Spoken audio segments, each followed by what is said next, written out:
Welcome back. Today we are going to be taking a look at the F-4J UK Phantom 2, or as me and my friends like to call it, the F-4JUnK, because that's exactly what this thing is. At 11.3 you have some of the worst flight performance in the game, you're not particularly quick, you don't have any redeeming factors that something like the F-4J in the American tech tree would have, because if you have flown this thing and you liked it, I got some bad news for you, because the basically only redeeming factor of the F-4J are going to be the AIM-7Fs, and they are quite an upgrade over the AIM-7E2s, or in this case the Skyflash. The Skyflashes are, in air quotation marks, slightly better than the E2.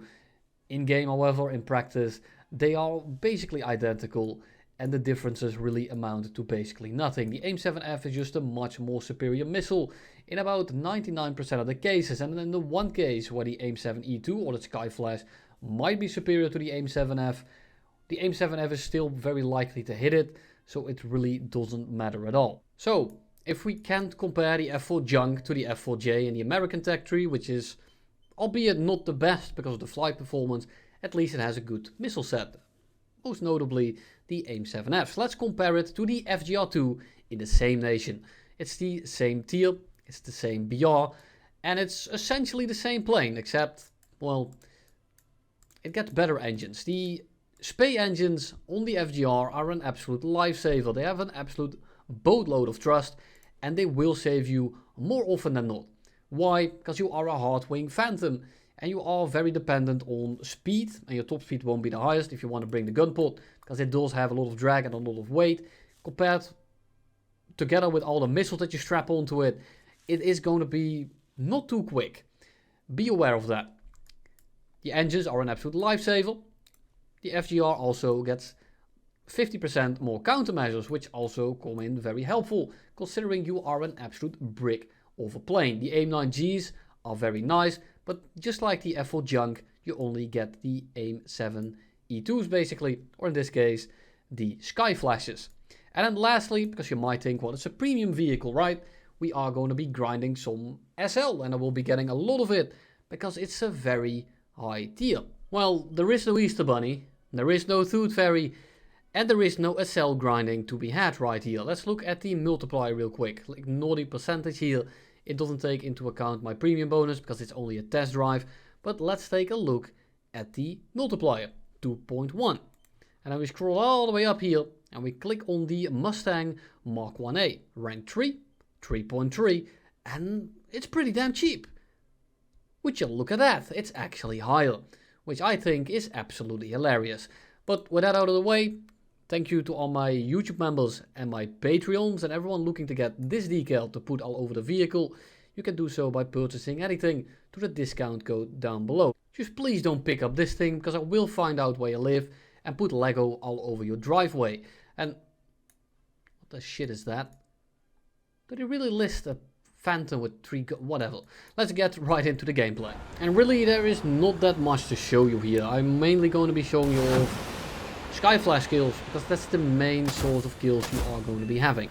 These things are pretty easily defeatable if your enemy knows how to. Luckily, most people don't, and most people just fly directly at you, thinking they're going to get the launch first because you are an F-4JUnK, and they have a bigger range AIM-7F. By staying very low to the ground, if they actually kind of dive on you, you are at the advantage as long as they get within range. If they start notching, you're kind of shit out of luck, but in general, if you stay low, you're gonna have a pretty decent time.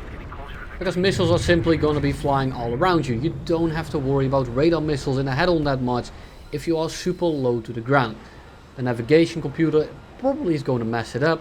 It is not going to be tracking you properly, and is going to slam into the ground somewhere around you, which is completely okay.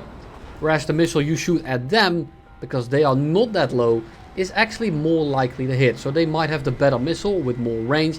If it can't hit and they keep pushing the head on because they think they have the advantage, then you are going to be getting some kills with it. And that's basically the only way you are going to be getting kills with this thing. Once people start catching on how radar missiles or IR missiles in general kind of work, maybe because I make a guide on it soon, maybe people just start picking up because they've been playing top tier a little bit longer, because there's a lot of new players right now that might have no clue what the hell is going on. You are simply not gonna be doing much anymore, especially against good vehicles, F-16s, MiG-29s, basically anything, even an F-4J Kai, which is the same BR with better IR missiles. It has a better radar, it has better radar missiles, it has a better gun too. Sure, it has less ammo, but it's also an internal gun, so no drag, no extra weight. All in all, a better kit. You know what the gimmick is of the F-4J Kai? Kill them before they get past the head-on, and the F-4J Kai is pretty damn good at it. Now sure, once you get past the head-on, the F-4J Kai becomes basically useless, but keep in mind, this thing is worse once they get past the head-on, and it is worse in the head-on. So not only are they more likely to get past you, you're also more likely to die once they do. Sounds like a great trade-off, doesn't it? And you pay 70 bucks for it. All in all, this vehicle is absolutely atrocious, and I don't really see a good reason to pick it up. If you want to fly it like a bomb sleigh and you want to grind everything very quickly, sure, it's okay. The premium bonuses as well as the premium grind multiplier kind of thing, where you can grind all the way down until rank 1, is very nice, but let's be honest, it is not a good vehicle. It might be decent for grinding, you might like it, whatever the reason is you pick this thing up. Do not pick this thing up for the flight performance, or the missiles, or the effectiveness in something like RRB. For that scenario, it's simply not worth it. It's a decent grinder, it is not a good plane. The issue is, this plane is so one-dimensional that it's very hard for me to actually talk about this thing without talking in circles, because there is just nothing really that redeems this thing from being bad. Yes, the sky flashes can get the occasional kill, and it will very much come down to people getting within range and then flying directly at you. If they notice that you're locking them and they start breaking off, they can do so. This thing is very easy to defeat by simply flying slightly left and then to the right. The missile will not be able to pull in, and this is kind of like the old radar missile meta, where radar missiles were pretty okay. They were mostly good at higher altitudes, but on the deck they were very easy to roll around and simply avoid. With the AIM-7F, which got its proportional navigation buffed, that kind of became a thing of the past, and it became a lot harder to dodge. So now you're forced to notch, you're forced to use terrain, and you're forced to make them have a bad launch, which is a lot harder. It's still perfectly doable, but it definitely isn't as brain dead as it once was. Enemies are very likely to dodge your sky flash, not because they know how to, but simply because they're trying to. And I mean this in the way that they can do some random bullshit, and they're actually very likely to end up dodging the missile, because the missile isn't that responsive. So, yes, you see that right. We just got our engine one-shot by about maybe 2 rounds of a biplane, and the Breda Safet rounds. They're very bad, they're not particularly strong, and he read it by engine to the front, which is pretty hilarious in itself. And we can do 2 things now. We can go RTB, land, and maybe take off when the last enemy is in space and maybe get another kill. Or we just pretend like nothing happens, because in reality nothing actually did. This plane with 1 engine is still basically as effective as it is with 2, and that's because, well, the flight performance doesn't matter in the first place. All you have is okay missiles, and that's literally the only saving grace of this thing. And this is what I say with, it doesn't matter how many kills you get, it doesn't matter what you do in the game, you cannot possibly tell me that a plane with 1 engine that also doesn't have any agility is actually decent. The flight performance is so hilariously poor that the fact that I lost an engine didn't affect my gameplay or my game style or my approach of this game whatsoever. That's just how sad it is.